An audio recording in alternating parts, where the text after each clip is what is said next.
Chapter 23 of Treasure Island by Robert Louis Stevenson. Chapter 23. The Ebb-tide Runs. The Coracle, as I had ample reason to know before I was done with her, was a very safe boat for a person of my height and weight, both buoyant and clever in a sea-way, but she was the most cross-grained, lop-sided craft to manage. Do as you pleased, she always made more leeway than anything else, and turning round and round was the manoeuvre she was best at. Even Ben Gunn himself has admitted that she was "queer to handle till you knew her way." Certainly I did not know her way. She turned in every direction but the one I was bound to go. The most part of the time we were broadside on, and I am very sure I never should have made the ship at all but for the tide. By good fortune, paddle as I pleased, the tide was still sweeping me down, and there lay the Hispaniola right in the fairway, hardly to be missed. First she loomed before me like a blot of something yet blacker than darkness. Then her spars and hull began to take shape, and the next moment, as it seemed, for the further I went, the brisker grew the current of the ebb, I was alongside of her hawser, and had laid hold. The hawser was as taut as a bowstring, and the current so strong she pulled upon her anchor. All round the hull, in the blackness, the rippling current bubbled and chattered like a little mountain stream. One cut with my sea-gully, and the Hispaniola would go humming down the tide.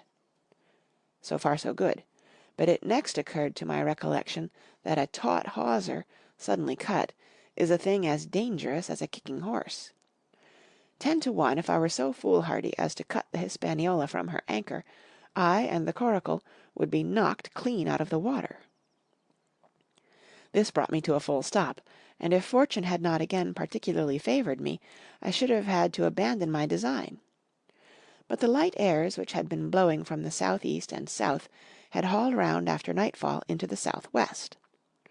Just while I was meditating, a puff came, caught the Hispaniola, and forced her up into the current, and to my great joy I felt the hawser slacken in my grasp, and the hand by which I held it dip for a second under water. With that I made my mind up, took out my gully, opened it with my teeth, and cut one strand after another, till the vessel swung only by 2.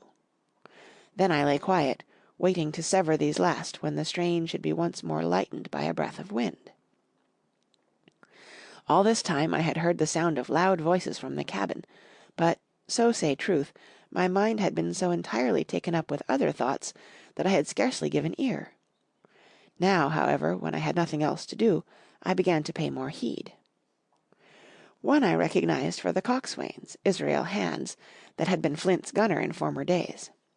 The other was, of course, my friend of the red nightcap. Both men were plainly the worse for drink, and they were still drinking, for, even while I was listening, one of them, with a drunken cry, opened the stern window and threw out something, which I divined to be an empty bottle. But they were not only tipsy, it was plain that they were furiously angry. Oaths flew like hailstones, and every now and then there came forth such an explosion as I thought was sure to end in blows.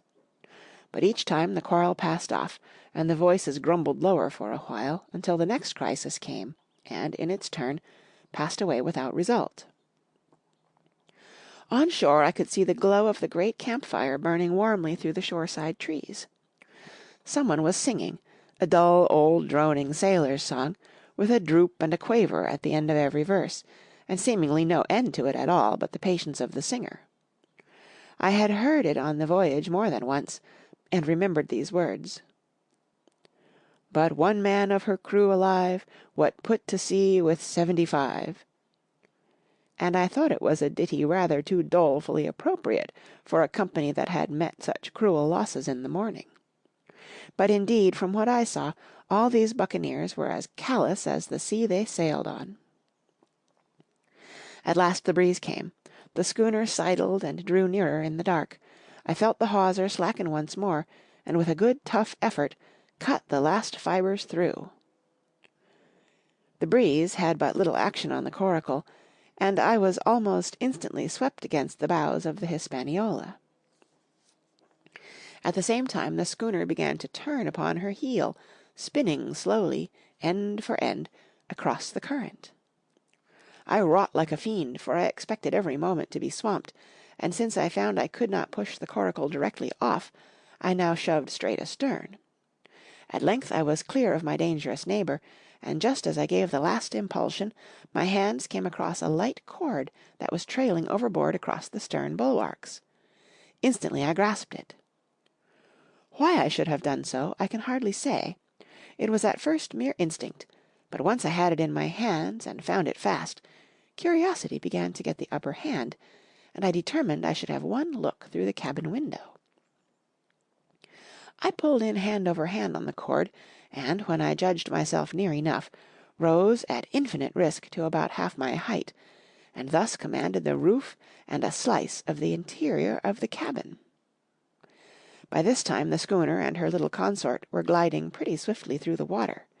Indeed, we had already fetched up level with the campfire. The ship was talking, as sailors say, loudly, treading the innumerable ripples with an incessant weltering splash, and until I got my eye above the window-sill, I could not comprehend why the watchmen had taken no alarm. One glance, however, was sufficient, and it was only one glance that I durst take from that unsteady skiff. It showed me Hans and his companion locked together in deadly wrestle, each with a hand upon the other's throat. I dropped upon the thwart again, none too soon, for I was near overboard. I could see nothing for the moment but those two furious and crimsoned faces swaying together under the smoky lamp, and I shut my eyes to let them grow once more familiar with the darkness. The endless ballad had come to an end at last, and the whole diminished company about the campfire had broken into the chorus I had heard so often. 15 men on the dead man's chest, yo-ho-ho, and a bottle of rum. Drink and the devil had done for the rest, yo-ho-ho, and a bottle of rum. I was just thinking how busy drink and the devil were at that very moment in the cabin of the Hispaniola, when I was surprised by a sudden lurch of the coracle. At the same moment she yawned sharply, and seemed to change her course. The speed in the meantime had strangely increased. I opened my eyes at once. All round me were little ripples, combing over with a sharp bristling sound, and slightly phosphorescent. The Hispaniola herself, a few yards in whose wake I was still being whirled along, seemed to stagger in her course, and I saw her spars toss a little against the blackness of the night. Nay, as I looked longer, I made sure she also was wheeling to the southward.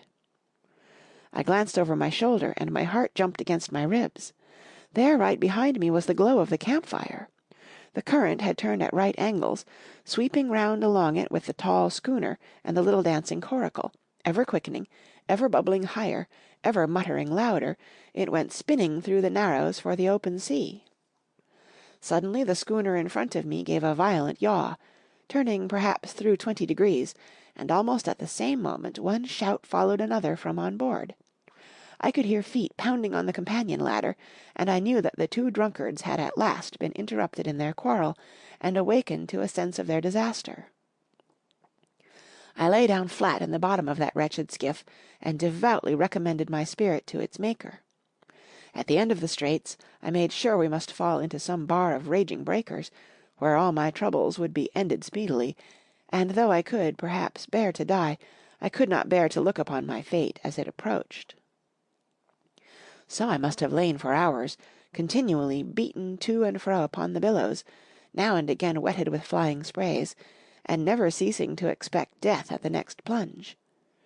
Gradually weariness grew upon me, a numbness, an occasional stupor fell upon my mind even in the midst of my terrors, until sleep at last supervened, and in my sea-tossed coracle I lay and dreamed of home and the old Admiral Benbow. End of chapter 23. Read by Kara Schallenberg, www.kray.org, on Saturday, September 26th, 2015, in El Sobrante, California.